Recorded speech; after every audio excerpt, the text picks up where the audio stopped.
Before I say anything, I know the show's creators are trying to avoid having a canon ending, which is probably for the best, but RPGs with multiple endings still tend to have a canon ending. Fallout 1 has a canon ending, Fallout 2 has a canon ending, Fallout 3, you get the idea, but sometimes a game doesn't have a canon ending. And because it doesn't, I get to create my own, based on evidence and logic that ties in with what we've seen in the show. At the time of making this video, we know the Courier delivered the Platinum chip and upgraded the Securitrons beneath Fortification Hill. We also know Robert House has the Hoover Dam snow globe, taken from Hoover Dam by the Courier. And we also know the fully integrated security Technetronic officer, or FISTO, was activated, suggesting the Courier secured the sexbot for the atomic wrangler. I'm sure there's a few smaller things that are now canon, but we're here to talk about the big things, namely, who won the second battle for Hoover Dam. Obviously the Legion won. Nah, I'm just kidding. There's 4 parties you can side with: Legion, NCR, House, and Yes Man. The Legion work alone, while the NCR, House, and Yes Man can kind of use each other, increasing their odds of winning. Robert has proven time and time again that he's ahead of the competition, securing Hoover Dam before the NCR even arrived in the Mojave so he could broker a deal and stop New Vegas from being annexed. He knew Benny was up to no good, he knew what smaller factions would be used by the Legion, and how they could benefit him in the battle, as well as what would happen to the NCR once the Legion was defeated, as in the NCR would no longer benefit from House's cooperation and annex Vegas anyway. Clearly, Robert knew what was going on, the parties involved, the outcome of each winning the battle, and he planned ahead with uncanny accuracy, ensuring he ended up in a favourable position. However, the Courier, much like Cooper, changed the outcome. And I believe the Courier, who has worked with the NCR in the past, has lived inside NCR territory, and was familiar with their leadership, taxation, and progress, helped them win the second battle for Hoover Dam. Better the devil you know, and all that jazz. Now, siding with the Republic does mean House was assassinated by the Courier before the second battle, probably after selling him the snow globe. As for the Mark II Securitrons, they were activated but not used, and the ones stationed at the Strip and Hoover Dam became a part of the scenery. This happens in-game. When House is killed, the Securitrons become hostile, but return to normal after a bit of time. And that's probably Robert's digital copy, or whatever he is at this point, telling the Securitrons to calm down. With NCR victory, the Republic secured Hoover Dam and now control its power output, allowing them to become the dominant political and military force in the Mojave wasteland, while also sending power to California. The Republic begins formal annexation of the region, extending its laws, taxation, and military presence. The Mojave becomes an official NCR territory, governed by Republic law, and NCR military forces remain in the region to maintain order, patrol roads, and suppress any remaining threats.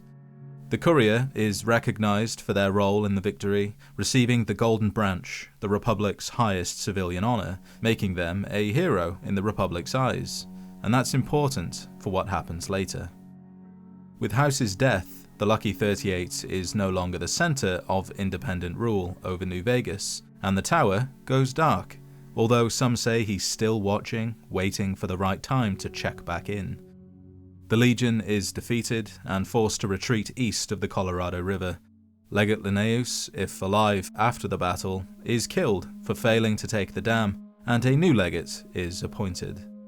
Relations between the NCR and the Kings are amicable at best. Despite some trouble with certain kings, like Pacer, the NCR provides aid and cooperation in Freeside. The kings are encouraged to join the Republic, they naturally refuse, but are not eliminated, so long as they continue to cooperate. After the NCR's victory, in part thanks to the followers' medical support, the NCR allows the followers of the Apocalypse to care for refugees as they see fit. The Old Mormon Fort in Freeside expands its services, becoming a refuge for the less fortunate citizens of New Vegas. The Great Khans were convinced by the Courier to stop supporting the Legion and avoid assimilation. Since they didn't fight the NCR at the dam, the Khans are not forced to flee north into Idaho, but their long history of fighting the Republic and the recent slaughter at Bitter Springs makes it difficult for them to accept NCR rule. So they live on the fringes, away from NCR activity, for now. The Brotherhood and the NCR declare an official truce. As per their agreements, the Republic hands over all suits of salvaged power armor, and in return the Brotherhood helps patrol Interstate 15 and Highway 95. Having helped the NCR at Hoover Dam, the Boomers remain at Nellis Air Force Base and are left largely autonomous. With the dam firmly in their grasp, the NCR turns their attention towards retaking the correctional facility from powder ganger occupation. The convicts are no match for the battle-hardened troops of the NCR, and the surviving escapees are rounded up and swiftly executed, though some may have gone on to join the Great Khans. Groups such as the Fiends are systematically hunted down or contained by NCR forces, making the wasteland a much safer place to live, at least for a couple of years. Then, in 2283, something happens. Shady Sands is destroyed, and the NCR are pulled out of the region, creating another power struggle, although a small force of troops would no doubt remain at Hoover Dam, continuing to send power to California. Kaiser is still alive at this point, and with the NCR retreating, the Legion, having had 2 years to lick their wounds, attack Hoover Dam, perhaps taking control of it for a time. Only before the Legion can go on and take Vegas, Kaiser dies from a brain tumor, and the Legion falls apart without him. They are left squabbling over who gets to rule, and it stays that way for quite some time. The Great Khans move into Novak, the Boomers still keep to themselves, and the Mojave chapter of the Brotherhood either goes back into hiding, or they went back to California and rejoined the Lost Hills chapter from whence they came. After this, Securitrons may have reclaimed Hoover Dam. Without the NCR and the Legion fighting over it, it's easier than ever to take it. Only Robert has no need for it now. The NCR leaving has left Robert without a substantial flow of customers, and he has no other larger faction to lean on either, so he decides to wait. In 2096, Victor kind of confirms this when he tells Coop he's spent the last 10 years thinking he was a soda machine, all because Robert went offline. With the big man offline, the Securitrons don't receive critical updates, they start bugging out and are exposed to armed conflict. And unique personalities like Victor are left to roam without purpose, although having Victor at Camp Golf, like he is, would allow him to notify Robert if the NCR ever returned, and that is probably the real reason he's actually waiting there, he just doesn't know it. With House Dormant, Vegas starts to fall apart, more so than it already has. The Strip and Freeside survive physically, but the social order and hierarchy are dramatically changed. The three families regress, the Omertas fracture into violent groups, the White Glove Society return to cannibalism, and the chairmen scatter once the caps dry up. After the NCR withdraws from the Mojave, control over local water infrastructure, including pumps and pipelines, falls to the Kings. Irradiated water from Vault 34 enters the regional aquifer. Through the sharecropper farms and old municipal pipelines, that water makes its way to Freeside, though it is contained by the Kings. Because of this prolonged exposure and their decision to remain in Freeside, they gradually become ghouls.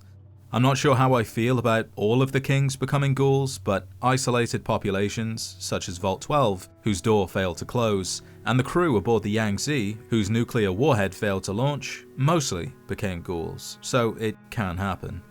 Thanks to the NCR pulling out, Radaway is in short supply, and the anti-feral chem is no longer distributed to civilians, leaving the Kings to become feral. With House no longer taking care of Vegas and not being bothered to pick up the pieces, the Courier, as a last-ditch effort to keep the city running, installs Yes Man into the Lucky 38 systems, with the Securitron abandoning his old unit on the steps. Once active, Yes Man discovers some code in one of House's databanks, allowing him to reprogram his personality to become more assertive, preventing him from agreeing to do whatever anyone asks him to do. He's no longer a yes man, but he does do what the Courier asks him, and I imagine their last order was to keep the city running, perhaps sending power to Freeside, which we do see in the show, although most people have already left. No more Silver Rush, no more Van Graffs, and no more Mick and Ralph. with Yes Man acting out the Courier's instructions, the Courier probably dipped out and went back west, New Reno or San Fran being a popular choice. As we know, House survived digitally. Life is data. He used math to predict the end of the world and made preparations for after his body gave up the ghost. His consciousness exists as data inside the Lucky 38, and once that crazy postman had left Vegas, House felt safe enough to act. He most likely purged Yes Man's personality or sealed it somewhere it couldn't escape, leaving him, once again, in charge. But there's nothing for Robert to concern himself with. Maybe his predictions told him when to expect more activity, i.e. Cooper arriving. In any case, no point being awake right now, so he remains on standby to conserve his energy. Meanwhile, the Securitrons continue to malfunction, and then they stop guarding the strip altogether. And this leads to someone else having to get involved. The Enclave. Deathclaws arrive from Quarry Junction to prevent people from entering the Lucky 38, and potentially the Enclave's vault beneath the city, which House was inadvertently protecting. But with him on standby and the Securitrons not doing the job, the Enclave took the Deathclaws from the quarry and manipulated them into guarding at least one of the entrances to the Enclave's underground structure. At least until Coop and his cohort took them out to get inside and give House cold fusion, which he always wanted. And I do think this is House, by the way, not his body double or Yes Man either, although he could be in there somewhere. And now, the NCR is back, likely to get rid of House again, and take back the dam again. Only now they might want cold fusion too, and that's going to cause a lot of problems, not to mention the mutants, the Legion, the Brotherhood, and the Enclave. But all of that isn't relevant to the canon ending. This is just one way you can weave the things we've seen into a chronological timeline. We all get to have our own headcanon, and I'm interested in hearing yours. But the one thing we can't change is the fact the Enclave was always one step ahead of House, and therefore one step ahead of us. In the end, there is no canon ending, only possibilities shaped by choices. If there was a most likely timeline I could pick, it would be this one. A Mojave shaped by the Courier, held together by fragile alliances, while Robert quietly waits for the next player, or players, to arrive.